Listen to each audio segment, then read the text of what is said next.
Traffic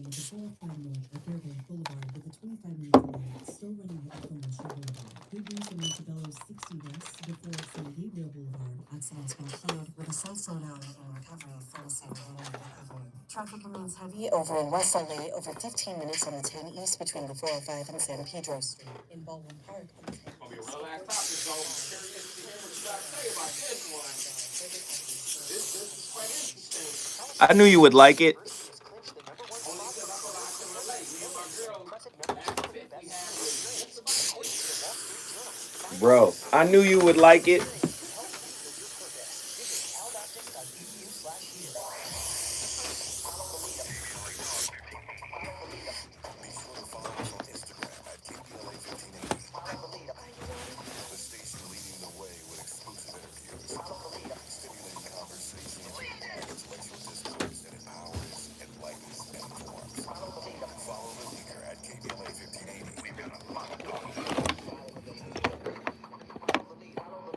I'm over here bullshitting.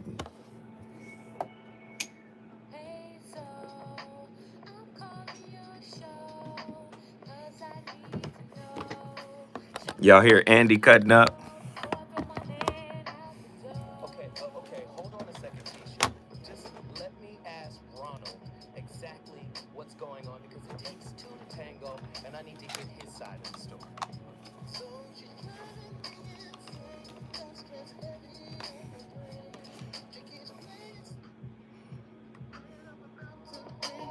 What it do? Everybody hit that like button, please.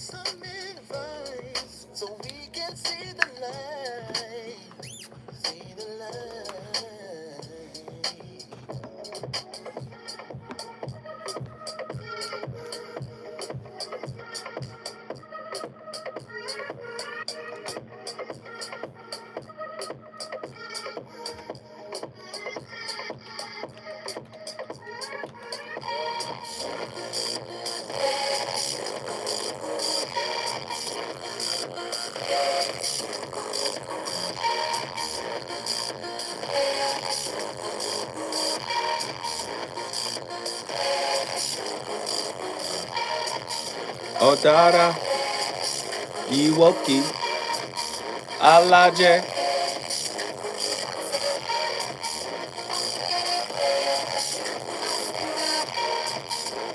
Lalu.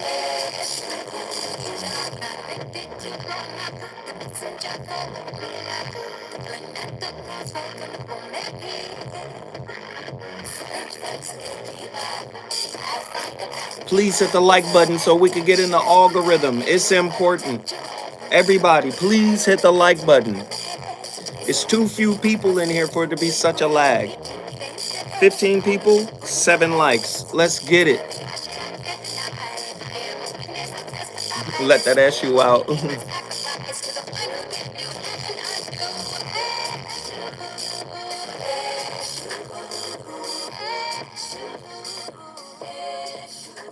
That's just our nature. That's a bunch of. If you as a woman do not know how to manage your emotional responses to you not getting your needs met, you are emotionally abusive. If you utilize the knowledge that men respond to women's fawning emotions in order to get what you want from men, you are emotionally manipulative. If a man comes to you and attempts to express to you how it is that he feels outside of when you are having a conflict, because a lot of women, they get real holed up about that. Okay. If a man comes to you and expresses to you something that's bothering him, and it already took him a whole bunch of time to do that, and you lose your or you do emotional gymnastics in order to get back to how it is that you feel about this man bringing something to you, that's emotional manipulation. I don't want to hear nothing about it. You can cut it, slice it however it is you want to dice it. Baby, you're being emotionally manipulative. And you're being emotionally manipulative because society has socialized you to do that in order to extract the non-emotion from men. That's the reason why Bell Hooks said there are a number of women who don't actually want to be in the same equal space with men. There are just a number of women who are upset that they could not love, sex, cajole, or convince men to love them. And that comes from that father wound, bringing it all the way back. Mothers could not cajole, sex, or comfort that father into staying or being emotionally present.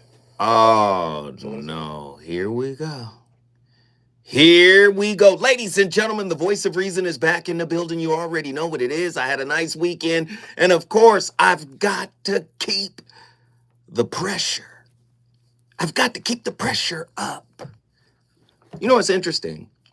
Over the weekend, we did a relationship roundtable at Drobe Stogie's Cigar Lounge in Inglewood, California. A beautiful crowd came out to participate over, Father's Day weekend. We had 3 clinicians in the building, 2 of which, they frequent this show. We had Delana Zimmerman. She was amazing.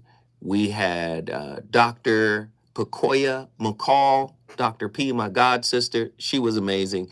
And we had a brother by the name of Chris Johnson, PhD. He was outstanding. He was amazing. And it was just, it was a beautiful conversation about the mother wound. And he took off from the free throw line with a blindfold on like Cedric Ceballos in the dunk contest. It was extraordinary. It was an extraordinary night. And this is how I know that it was amazing. Because days later, I'm receiving text messages. I'm at the cigar lounge and people who were there were like, man, this was much needed. This was powerful. This was meaningful. This was life-changing. It was fantastic. And the cigar lounge and myself, they want to do it. They want to revisit it every 2 months. So I guess the next one is in August or something like that. But when I tell you, it was absolutely mind-blowing. It was fantastic.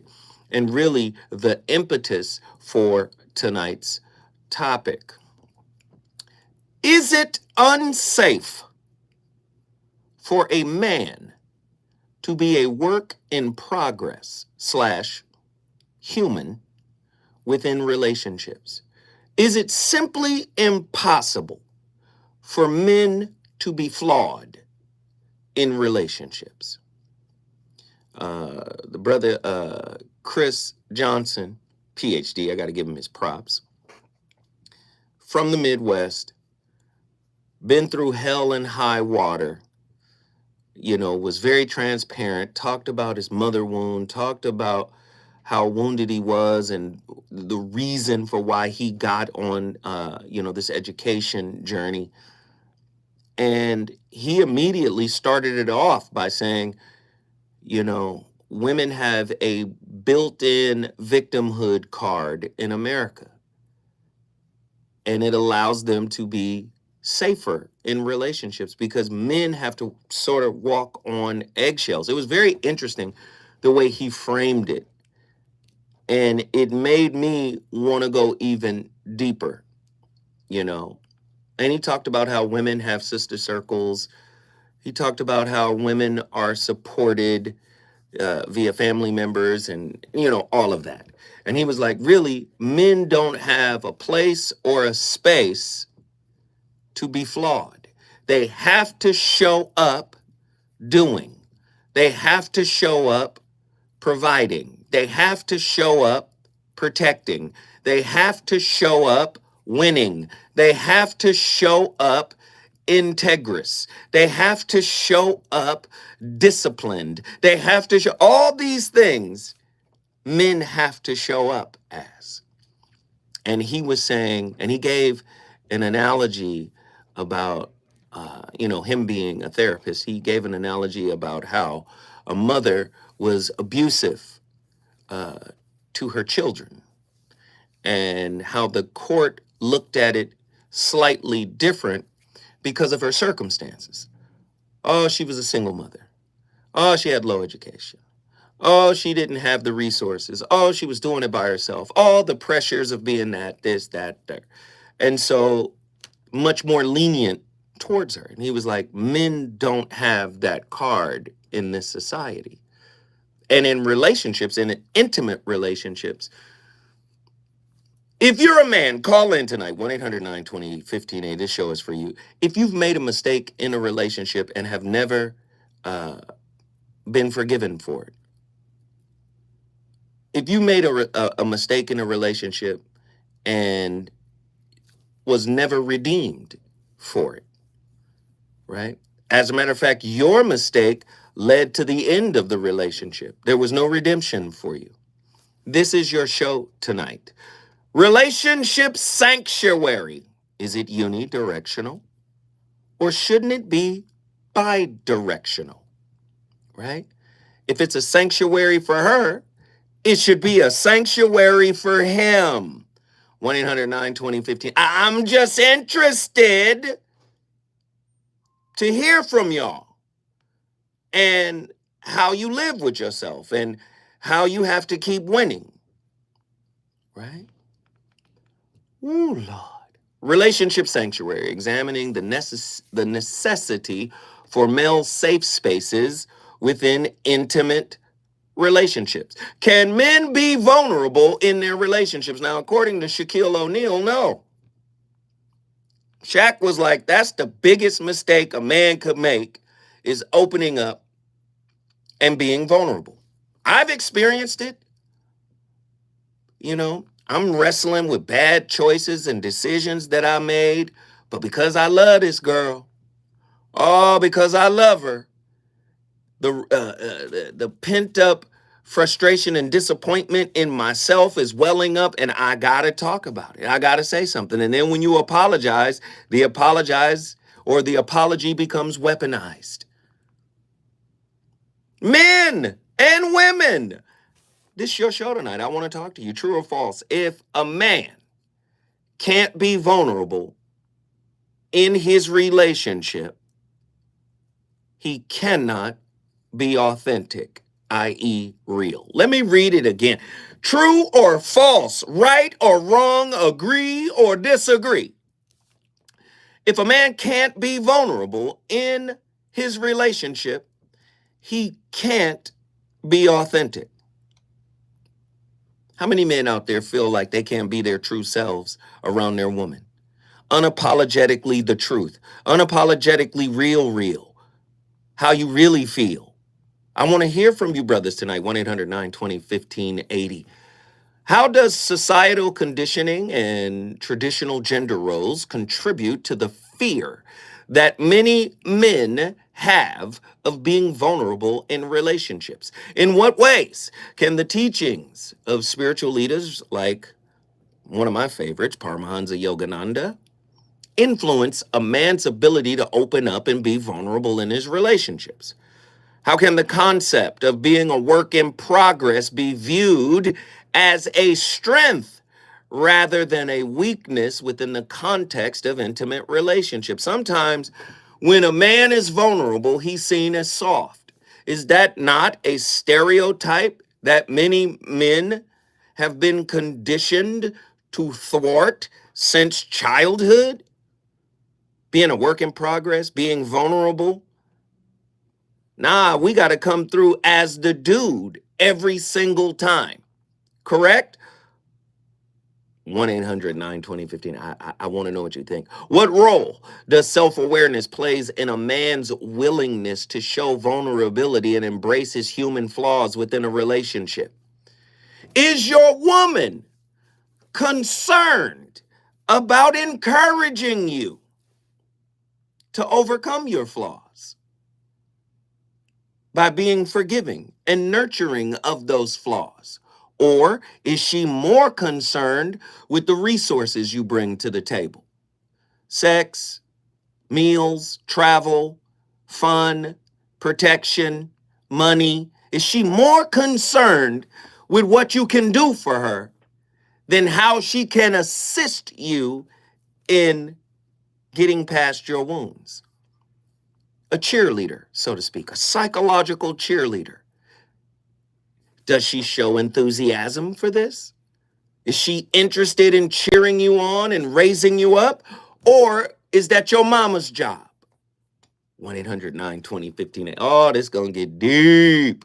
How do attachment styles formed in early childhood affect a man's capacity for vulnerability and emotional openness in his adult relationships? In what ways can the principles of shamanism and spiritual practices encourage men to embrace their vulnerability and authentic selves within their relationships? Oftentimes, men simply don't have the infrastructure that a lot of women have, the sister girl circle, right? Oftentimes, men don't have that. And if a man can't be safe in his relationship, how can he provide and protect it? Isn't safety a key component for self-confidence? I'm safe here. I feel strong here. How many men feel strong within their relationships? How many men feel devalued? How many men feel unappreciated? I'm really interested to know how many men get marginalized by their women when they have, and we all have these moments, failures, setbacks, right? When we fail ourselves, when we fail ourselves and our woman, can she still be our first line of support? Maybe she can be our first line of support if we don't fail her. But if we fail her, is it her duty to be our first line of support if she signed up for this? How can men confront their fears of vulnerability and inadequacy to embrace the full spectrum of their emotions and experiences within relationship? Is there a safe space for men to do this in relationship? What role does self-compassion and self-validation play in helping men cultivate a sense of safety and acceptance in expressing their vulnerabilities within their intimate role? 1-800-920-1580. When I come forward, when I step forward, we're going to dig much, much deeper into this topic because I believe there are a lot of men out there that are silently suffering. I believe there are a lot of men out there who get used up. What do you mean used up? I got to say this, Andy. You done spent your time, you done spent your money, you've spent your energy, you've worked on yourself, you've tried to do right by this woman, and unbeknownst to you,